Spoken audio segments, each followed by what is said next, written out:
Bonjour à tous et bienvenue sur la chaîne Chemin de foi.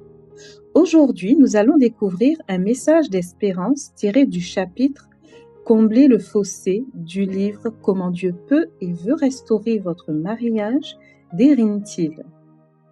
Ce texte nous rappelle qu'au milieu des épreuves, des blessures et même des situations qui semblent impossibles, Dieu cherche encore des personnes prêtes à se tenir à la brèche par la foi et la prière.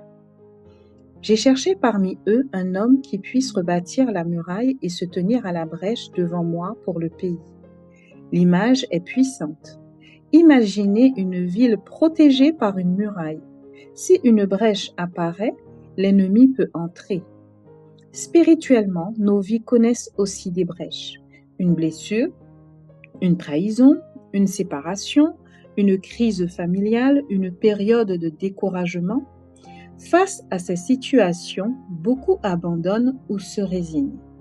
Mais ce chapitre nous invite à devenir des bâtisseurs plutôt que des spectateurs, à nous tenir dans l'intercession, à nous tenir dans la foi, à nous tenir dans l'espérance. L'idée centrale de ce chapitre est simple. Il n'y a rien de plus puissant que de prier en s'appuyant sur la parole de Dieu. Lorsque nos émotions nous submergent, la Bible nous aide à retrouver une direction. Au lieu de nous concentrer uniquement sur nos problèmes, nous apprenons à nous appuyer sur les promesses de Dieu, à lui faire confiance et à lui remettre nos combats. Le texte nous rappelle également que certaines batailles ne se gagnent pas par la force humaine. Face aux conflits, aux déceptions ou aux difficultés relationnelles, nous sommes invités à mener un combat spirituel, un combat de foi, de persévérance et d'obéissance à Dieu. Cela ne signifie pas ignorer la réalité, mais croire que Dieu peut agir là où nos propres forces atteignent leurs limites.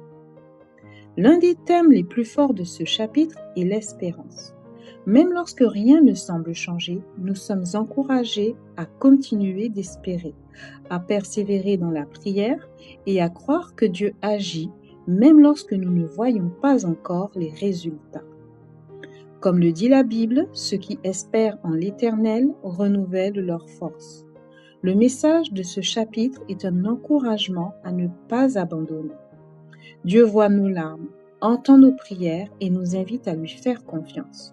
Peu importe la difficulté que nous traversons, nous pouvons choisir la foi plutôt que le découragement et l'espérance plutôt que la résignation.